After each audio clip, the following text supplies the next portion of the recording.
అందరికీ నమస్కారం. ఈనాటి మన పాడ్కాస్ట్ ఎక్స్ప్లెయినర్కి స్వాగతం. ఈరోజు మనం వాల్మీకి మహర్షి రచించిన ఒక అద్భుతమైన ఇతిహాసం గురించి మాట్లాడుకోబోతున్నాం. అదే ఆదర్శవంతమైన జీవన విధానాన్ని ప్రపంచానికి చాటి చెప్పిన మన సంస్కృత ఇతిహాసం రామాయణం. ఇందులో దాగున్న ఆసక్తికరమైన విషయాలను, కాలానికి అతీతమైన పాఠాలను అన్వేషిద్దాం.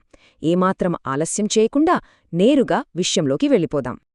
అసలిక్కడ మనకు ఒక ఆసక్తికరమైన ప్రశ్న రావచ్చు. వేల సంవత్సరాల క్రితం నాటి ఈ సంస్కృత ఇతిహాసం నేటి మన ఉరుకుల పరుగుల జీవితానికి ఎందుకు అంత ముఖ్యమైనది? ఇన్ని యుగాలు గడిచినా దీని ప్రాముఖ్యత ఏమాత్రం తగ్గలేదంటే అందులో ఏముందో తెలుసుకోవాలి కదా. సరిగ్గా ఇదే ఈనాటి మన ప్రధాన అంశం. ఆ ప్రశ్నకు అసలైన సమాధానం ఒక్క మాటలో చెప్పాలంటే ధర్మం. రామాయణం ప్రకారం చూస్తే ధర్మం అంటే కేవలం ఒక పదం కాదు, అదొక ఆదర్శవంతమైన జీవన విధానం. సోదరభావం, త్యాగం, అలాగే ఎంతటి గడ్డు పరిస్థితులు ఎదురైనా సరే పక్కదారి పట్టకుండా మంచి పనులు చెయ్యడం, ఇవన్నీ ఈ ధర్మంలోనే ఇమిడి ఉంటాయి. మనం మాట్లాడుకోబోయే ఈ మహాకావ్యంలోని ప్రతి మలుపుకు ఈ ధర్మమే పునాది అన్నమాట. ఇతిహాసంలోని ప్రధాన పాత్రలు. అసలు ఈ అద్భుతమైన ధర్మం అనే భావనకు ప్రాణం పోసిన ఆ ముఖ్య వ్యక్తులెవరో ఇప్పుడు పరిచయం చేసుకుందాం.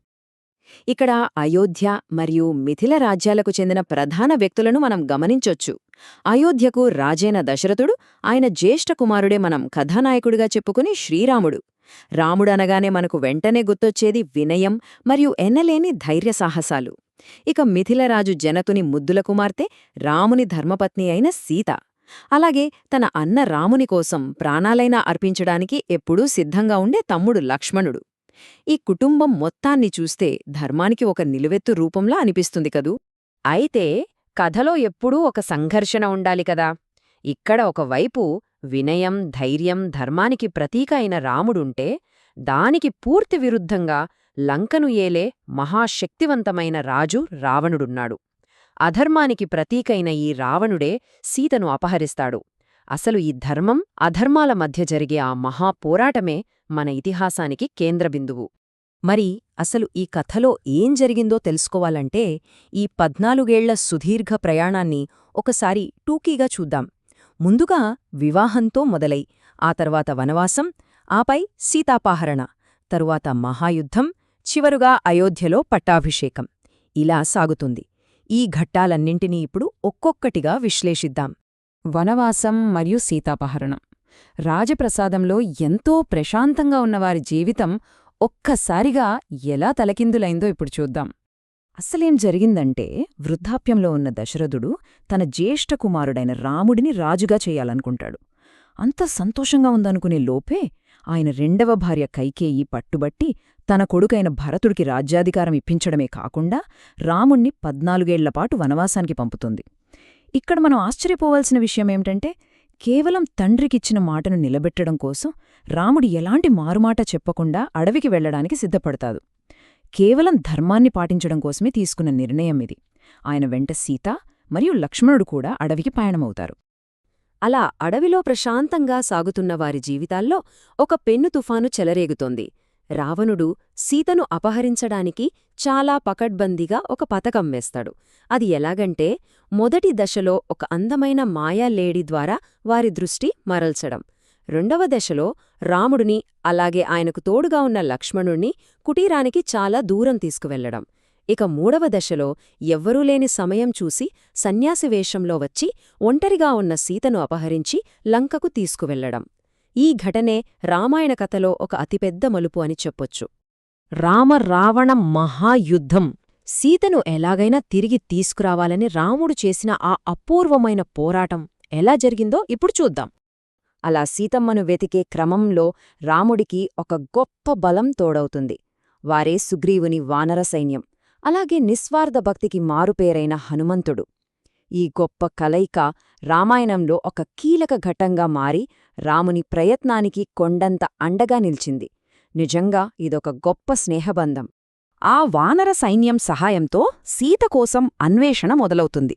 ఈ మొత్తం క్రమంలో హనుమంతుడు అత్యంత కీలకమైన పాత్ర పోషిస్తాడు. ఆ తర్వాత సముద్రాన్ని దాటి రాముడు నేరుగా లంకపై యుద్ధం ప్రకటిస్తాడు. ఈ ఉత్కంఠభరితమైన పోరాటంలో ధర్మానికే కట్టుబడి ఉన్న రాములు ఆ మహాబలవంతుడైన రావణుణ్ణి సంహరించి సీతను సగర్వంగా రక్షిస్తాడు. అయోధ్యలో శ్రీరామ పట్టాభిషేకం. ఎన్నో కష్టాలు, పోరాటాల తర్వాత ప్రశాంతత నెలకొన్న ఆ వైభవమైన ఘట్టానికి మనం చేరుకున్నాం. ధర్మాన్ని రక్షించి దుష్ట సంహారం చేసిన తర్వాత రాముడు, సీత మరియు లక్ష్మణుడు ఎంతో సంతోషంగా తిరిగి అయోధ్యకు చేరుకుంటారు. అప్పుడే రాముడు అయోధ్య రాజుగా పట్టాభిషిక్తుడవుతాడు. ఇదొక అత్యంత సంతోషకరమైన మరియు విజయవంతమైన ముగింపు. ఆనాటితోనే అయోధ్యలో సుప్రసిద్ధమైన ఆ రామరాజ్యం మొదలవుతుంది. రామాయణం నేర్పే జీవిత పాఠాలు. సరే, కథంతా విన్నాం కదా. అయితే వేల ఏళ్ల క్రితం నాటి ఈ కథ నేటి మన ఆధునిక సమాజానికి ఎలా ఉపయోగపడుతుందో ఇక్కడ చూద్దాం. రామాయణం యొక్క అసలైన సారాంశం మొత్తం ఒక్కటే మాటలో చెప్పొచ్చు. అదే చెడుపై మంచి సాధించిన విజయం. ఎదురుగా ఉన్న శత్రువు ఎంతటి శక్తివంతుడైనా సరే అంతిమ విజయం ఎప్పుడూ మంచినే వరిస్తుందని ఈ ఇతిహాసం బలంగా చాటి చెప్తుంది. నిజంగా ఇది మనందరికీ ఒక అద్భుతమైన స్ఫూర్తి కదూ.